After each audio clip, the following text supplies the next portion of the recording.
Hey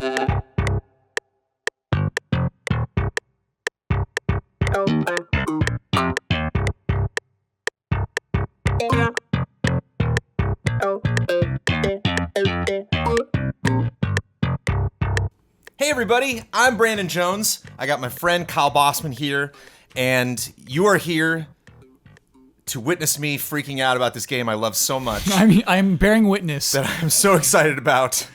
And this is Dreams. This is a game coming from Media Molecule that's going to be exclusive to the PlayStation 4 that they've talked about for a very long time. The thing that's interesting is Media Molecule is actually very upfront about what's going on in Dreams. They showcase it a lot. They live stream a lot. They brought in lots of devs and celebrities and people to come in and like check the game out. This last week at Judges Week was the first time I actually got to play it. I actually got my hands on the game, and it was a euphoric experience and a very frustrating experience at the same time. I was giddy, Okay. and I was angry at the same time because I only got to play it for a short amount of time. They were doing little tiny appointments. It was the first. I was the first person in the door, and it was the first thing I ran over, and I grabbed like one of the producers, and he was like, "Whoa, okay, like I'm really excited about this. All right," and he gave me a demo that I had kind of seen before. Like he gave me a demo that they showed off at PSX, and I was even like pointing out stuff that he was doing. He's like, maybe I can put some lava down here. I'm like, I've seen the lava. I've seen you. Like I've seen you do this. You know, like I've seen this. I know you're gonna move the bridge and show me how to animate it. I've seen this. You know, and so I'm sure I was very annoying to this guy. Where I'm just like, please skip the thing you're going to do because I'm probably the most informed of the people that are here and probably the most interested, because a lot of people are like, oh, Days Gone, and like, oh, some of these other stuff that was available at the PlayStation event. I'm just like, this is my marquee game that I really want to check out. And thankfully, the one major thing that I'm able to tell you in the world is that this game feels good. And that was like my one huge concern is like, this looks like a lot of fun, and I know you love platformers, and I know you love stuff with context, and you love to see how worlds come together that you can jump around and explore. You love stuff with secrets. Like, you enjoy when I build stuff in Far Cry or Infinity and like seeing all the work that went into that and the reasoning behind what I put where. And I think all of that would be moot if this game doesn't feel good. Yes. And when I think one of the things that should be used to sell a game like this, depending on what scale it is. Obviously, the scale of the different types of things you can build in this game are really extreme. But if I can create a spaceship game, you know, if that spaceship game isn't fun, doesn't matter. It doesn't matter how good it looks. I'll draw the comparison to Little Big Planet immediately. Sure. Because, I love the Little Big Planet games, spent a lot of time in them, creating levels and things like that. And you're right, there's a certain limit to how much fun you can have if Sackboy isn't fun to jump around with. And to be honest with you, he wasn't. He was kind of a little floaty, a gooey and floaty guy. It was fun to grab onto objects, but those were kind of wobbly. Yeah. And I think it does kind of have that bouncy, floaty nature to it. Like the first demo that they run you in, you have like a little fox guy and a little cat girl, and they're jumping around. And so it has kind of like that, something, a visual style and a feel that you would expect from Media Molecule. But I think one of the first things that got me excited was going from this, like, kind of a watercolor, vision of, like I was saying, lava and trees and kind of like a Dr. Seuss vibe. And then going to this noir, like, adventure game take, where all of the buildings had very hard angles. And I think it was like one of the first questions that I asked is that, like, what if I don't want this to look like a painting? What if I want this to not? Because there is kind of this style, like bubbles and feathers that kind of like blends a lot of the different modes together. Even like the HUD and the menus and stuff like that follow that kind of aesthetic. And like, I might not want to do that. And so it was neat playing a space shooter and having that not look like that at all. Like, cool. It definitely kind of had more of a No Man's Sky vibe. So that's the good news. That, like, I played the game plays well. The characters were very responsive. And what was kind of mind-blowing, and I was hoping was involved in the game, and again, I was frustrating this guy because I'm like, this is it. This is what I want to see. And he's like, we are not showing that today. This game is still in development. These systems are in there, and I can kind of just open it up and show you, like, what's going on. But I was like, just please give me a character and let's drill in. Like, just give me one of these character models, and I want to see what makes this thing tick. Cool. Again, I'm speaking very generally about these things. A lot of this stuff is probably very in flux and in development, but, like, we were going through different characters, and he opened up one because he's like, okay, let me show off different stuff. And he opened up one that was kind of broken in that it wasn't finished. So when you can like, one thing that's really great is you can just search, like, I want to search for robots, and you just can, I'm sure give this game a month or two after launch, and there's going to be thousands of robots. And not only robots that someone built from the ground up, but like, oh, I liked what your robot, but I'll make his head a little bit bigger and his legs, I want to make those green, and, you know, like changing it up. And then, okay, maybe I now like that robot. And then even if you like that robot enough and you're like, I like that creator makes things that are really neat. Yeah. Now I'm going to favorite that guy, and I'm going to go in and look at all the other crazy stuff that person's made. And so he booted something up and was kind of ashamed, actually, like to see, he was like, oh, wait, no, this is a bad example, because like the top part of it was kind of broken and it was just kind of wobbling around. And he was like, no, this is not what I want to show you. And I'm like, this is what I want to see, because it shows how different, you know, just that one little thing that was off, and it totally changed the physicality of how this thing moved. Mm-hmm. And so he was talking about how, you know, not only can you change its running animation, you can change its jumping animation. So like when it jumps, do its arms go up in the air? Does it flatten arms out like that? Does it have the kind of like Shadow of the Colossus Nathan Drake, whoa, the really like physicality to it? Or is it a really, you know, tight jump, you know? I assume they're defaults though. If I don't want to like animate a jump, I can like have it like have a default jump. Yes. Cool. Or again, you can just take a character. Like if you're just like, oh, I like that and the way that thing animates, I'm just going to take that and then change the character. Cool. But you know, it almost kind of looks like you're taking a chip out of like, you know, a coffee machine and just looking at like the actual hardware. He just kind of opens things up, and I'm seeing all these little logic patterns and stuff, and it's like, oh no, I really want to get in there. And he's like, we're, you know, again, that's not the stuff that we're demoing today, but just seeing that was there. Sure. Seeing that you can change if the thing has a weapon and it's shooting something, you can change the sound effect that makes. You can get a microphone and record the sound effect that makes. The object, the rate at which it fires, the rate at which its arm moves. You know, basically make a sound effect happen whenever you want. Like you can change, you know, the footsteps and the footsteps sounds that it makes on different surfaces. And again, you don't have to do this. Like you can just jump in, you know, and play stuff. But could you do it? I'm not in the demo that he showed up. He's just like, you know, we're gonna break it. We're done. Like hands off. And again, you know, from his position, like he's like, I'm not the type of person that gets that deep into this game. Like we I think in a lot of ways, obviously the devs aren't there showing their stuff off because they're back at HQ building this game, and so he's kind of caught in between them and a lot of these very lucky users that have gotten the chance to jump in and make this crazy stuff. And so it was kind of fun from his perspective, like booting up these weird demos and having being like, yeah, I don't know what's going on in this demo. Like, sure. I don't know. This is just bizarre. And seeing so many things thematically change from one beat to the next. Again, going to a space mode, going into a level that was actually kind of scary, that had like weird little flashes, kind of like Tyler Durden in Fight Club, where like you're like walking through a forest and then you see, whoa, what was that thing over there that just flashed? And like, what's the cave is getting more red as you get closer to it. And then that's the funny thing about Dreams is like in Little Big Planet, there'd be scary levels, but they're not scary. They're all cute. They're all the same tone, really. Dreams can be freaky. You can go to town on this thing and hopefully label it. Like hopefully, you know, if your kids are playing or something, you can go in there and be like, okay, let's, you know, like maybe get some parental controls or change some stuff. And obviously he said we're going to have a huge team that's making sure there's not copyright infringement and people putting gross things in there. Like none of that's going to get filtered through. From my experience at Little Big Planet, no gross stuff. They actually did a great job with that. But like there's always a Sonic level. You know what I mean? Like sure. They're not going to be able to stop it. Right. Yeah. They can stop penises, but for some reason they can't stop the Sonic levels. But I think that's the thing is like you can get creative, you know, like as far as like what I think it's really gonna kind of blur that line of just kind of like, is that genitalia? I don't know. You know? Yeah. Okay. I don't know. We'll see. Yeah. You know it when you see it. And so, yeah, it was just fascinating jumping through all this different stuff. And I think that's one of the things because they know, and I think that's the thing that the reason why we didn't drill into these very specific points is he knows that a lot of people are approaching this and they're like, okay, I really want to play the VR stuff for Days Gone, but like, I'll check this out. And so they're like, okay, you're probably not going to build anything. And I'm sorry, John's VR stuff for Days Gone? VR stuff or Days Gone, you know, just anything. Okay. Yeah. All right. Sorry. Yeah. So we've already talked about Days Gone. We have a separate video if you want to go check that out. But I'm like, VR, hey? Okay.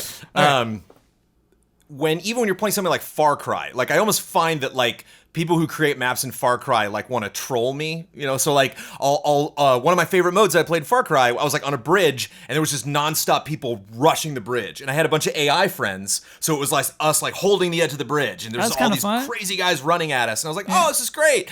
And like they only gave me a bow and arrow, so I'm like, oh, I can't just mow them down, I really got to go target by target, like help my friends stay alive. And I was like, oh, it's really cool. And I look up the enemy count, and I was like, I had killed like 52 people out of 999, and I'm like, all right.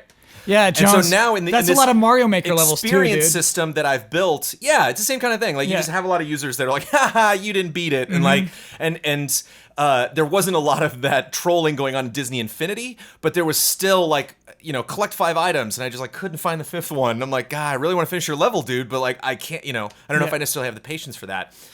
And one of the modes that I think is really cool in Dreams that I hope they refine as they move along development and then after the game launches is just this kind of like throw whatever at me, I don't care. Like you can maybe filter it, but I would love just kind of jumping in if I got a half an hour and just tell the game like, just gimme. And they're like, all right, here's this weird space level. And I'm like, okay, cool, boring, next. And you literally just go to the menu, skip, you load up the next one. Oh, little crazy space platformer where like I'm a bug and I'm doing, oh, it's interesting, okay, next. Like, oh man, can you imagine that night? Yeah, that's so crazy. So I think that'll make a great stream. I think that, how long did they take to load? Very quick. Wow. Because, like, case in point, that one scary level that I played was segmented into separate environments. And so when it loaded for me, it picked, like, environment 4. So it just picked, like, a little slice of this one thing. So you don't have to go through this huge hour-and-a-half story that this person built. I mean, if you jump into that world and go, whoa, what's this? Again, you can see what materials was used to make that and dive into those. You can see who created it, see what other creations they have made, or just be like, that level's super cool. I want to download the whole thing, play it in sequence, and try that stuff out.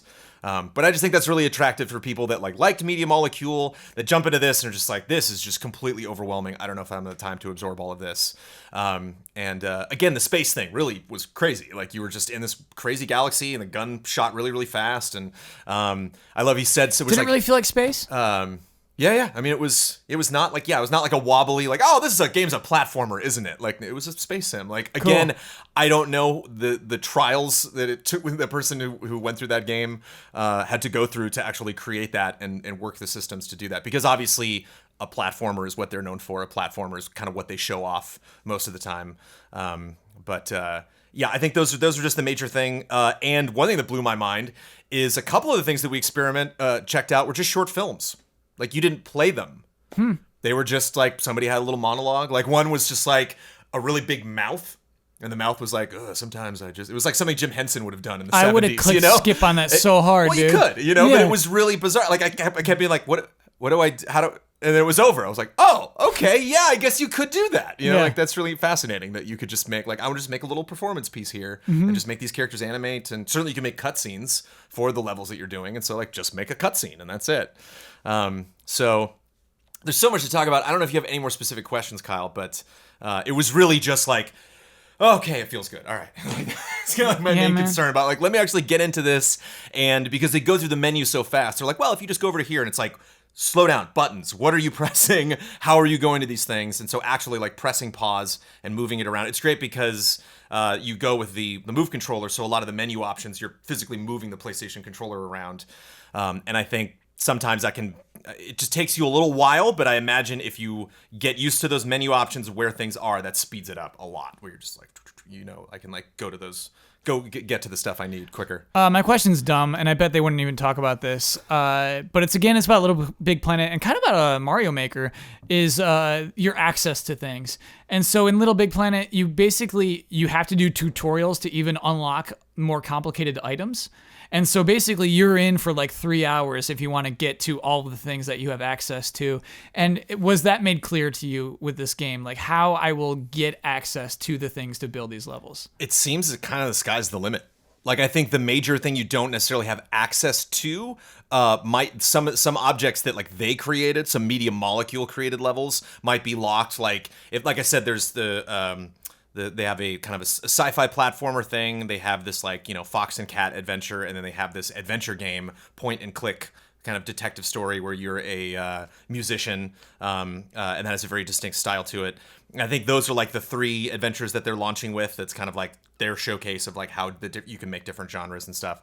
So I imagine you won't just be able to, like, jump to the last level of those when you first, pop in. But I think I don't think I'll like have to play them. Like I think he like directed us toward that when we first started the demo, because I think he's used to people like approaching this as a more traditional game and then understanding, oh, I can make this. You know, this is not like, I think the tutorial is super important. yeah. You know? And I think that's ultimately one of the most fascinating things about this game to me, and why I think it is so different from a lot of other game building stuff that you have made, is like you play Far Cry 5 and you go make a Far Cry map, and you can make a Far Cry map that kind of looks like Far Cry 5, but there clearly is a difference between the level I build and the stuff that the developers put together. And I not only think that barrier does not exist in this game, I think the creators will vastly surpass the stuff that the developers made. And they're happy to. Oh yeah, they want that. Yep. You know, they're like, we cannot wait to hand this over to the community and see the kind of crazy stuff they made. There was one platforming level, dude, that I played where like, it kind of reminded me like Trine. Is that the where you're the mage or the archer? They kind of had like that taking vibe. down a bridge for somebody, But there were fun little platforming segments where if you just like, I think it was, you tap R2, you would turn into a little pixie. So you would like run to the edge of a cliff, jump off R2, and then your character would just get sucked up in this little light ball, and then you would go around and pick up little things in the sky, and then go over to the next platform, and poof, you turn back into the mage, and then go running. And like, this was not a character that like, okay, which mage do I want? This character model was from the ground up created by this person. Like, that is exactly what I wanted that character to look like. Yeah. It's exactly how I wanted them to move.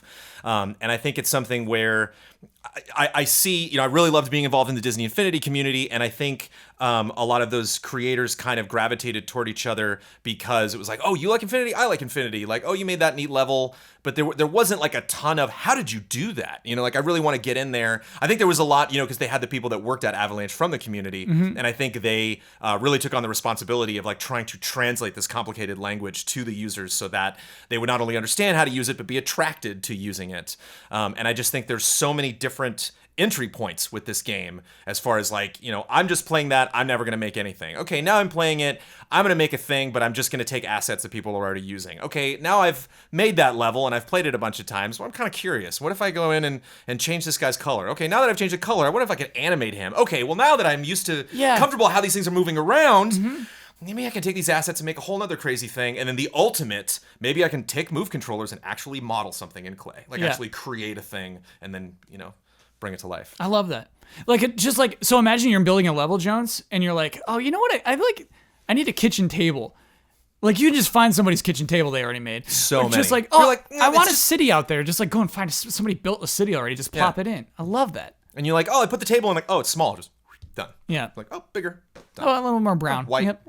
Like, Oh, yeah, that's cool. It's so great. And I constantly see them demoing it with the PlayStation 4 controller. It really wasn't, you got to go like way back in time, or that one Sony press conference where you actually saw them with the Move controllers, like they're like modeling marionettes, the clay and stuff. Yeah. Not only animating it, but which you can do again if it's like, I want to animate this character, like you can go point by point to be like, then their arm goes up there, or you can just whoop, I mean, like animate them like actually like in the and then record that. It's how they do platforming stuff. It's like, again, the demo I've seen like a billion times where they're like, you take the Move controller, you hit record, hold the bridge, move it over there, move it back, stop record, and then it does that animation. And once it's done, again, he was like, I'm not quite sure how that works, but like, of course, you're using the Move controller, so the bridge is like, you know, it's like not smooth. You can be like, smooth that, and like, oh, okay, it'll like use that line as a reference. Great. Or if you're crazy, you can actually, you know, instead of just animating it that quickly, get in there, create the line yourself, and use those systems. But I think the one thing that I'm nervous that people might think is that like you can build levels super fast. This is a very complex video game. Like, this is something where if you really want to create your own levels, unless you're just doing a super easy hodgepodge of just like, I'm going to take all these elements and just throw them together. Yeah. There's a lot going on. Haven't really talked at all about the sound design. Ian's flipping out about the music stuff that you can do, which again is kind of the same thing where like if you want to, they have like a fun little screen that you can just like bing, make like little fun sound effects and stuff. So you can kind of freeform do it that way, or if you want, you can break it open. There's the piano. You can go note by note and like GarageBand or something, and you can like plot all that stuff out. It's fun, man. Yeah, I'm just, it's so far away still. I'm stoked I got to play it, but is it not this year? They said there's like the beta. He's like, and we should have a beta this year. I'm like, oh, okay, great. Sure. Wah. Wah. But When it does happen, it does happen. And I forgot that you were a big Little Big Planet fan. I forgot that, that you were into that. So, do you think... And a big Mario Maker Mario Maker fan. Like, I do. I love making levels, So where do you think, on that meter, where do you think you fall? As far as, like, how active you will be with this community? Throughout this discussion, I was thinking about the game that I'm going to make. And... yeah, Jones, you know I'm like kind of picky about assets and things, so I see myself making everything to match the theme of it. But I imagine it being very small. I imagine it being one of those things where there's like 3 enemies to kill and like a little story at the end. Like I think that's the kind of commitment I put into it, and then just put that out there. But as you just said, it's there for everybody. It's there for everybody's level of commitment. Even if you don't want to build a thing, I think even like playing through the weird levels other people have made is probably going to be pretty cool. If somebody makes like a open world Certainly City, you're gonna be like, you'll hear from my lawyers, or like, because that's the funny thing. Yes, because you're building things that you don't own, which is in a funny way. Is that like it's hard to like if you build a level in this thing, like you don't own that level. You know, you can't sell it, you can't monetize it, but that's kind of the beauty of it is we're all sharing. Yeah, is none of us own this, and that's what we're all signing up for. So I think that's pretty cool. So I can't, I think in a lot of ways, you know, we're excited about these fun exclusive experiences we have. There's still tons of embargoes for E3. That's a lot of stuff that we checked out last week that we're not going to get to talk about for the next couple weeks or even till right up until the first day of E3. And I am just excited about this game on all fronts. I'm excited about what the final product will be. I'm excited about more news that they haven't released. I'm excited to see what users do. I'm excited about the stuff that I build. I'm excited to just like dive deep into the tiniest little minute detail, or just kind of kick back and just let, you know, these crazy levels get thrown at me and see like what's the cream of the crop. Like what is the best of this game? Yeah. Like what if we actually get some really crazy, you know, just true artists, you know, to come in and really just be good at creating music and every single aspect of game design you can think of, aside from just making this crazy game that they made. Yeah. Makes sense why it's taken so long. And it's neat that they have the backing from Sony to really take the time. I didn't feel a rush from them. They were just like, oh, you know, we're working on it. It's yeah. like, I strangle you. I want to play this game. But like those things are so important. Like the searchability, I think, is actually super important. Yeah. With Mario Maker, I loved like clicking on a user, a maker, and like going like through those things. And again, the how do you do that? You know what I mean? Like the like downloading the level, and you're like, oh, like, and just so I love that they are working hard on all of those systems to make sure that those are in place, so that we can together collectively make some cool stuff. Can't wait to see all your Sonic levels, everybody. Thanks for the chat, Kyle. No problem. Talk to you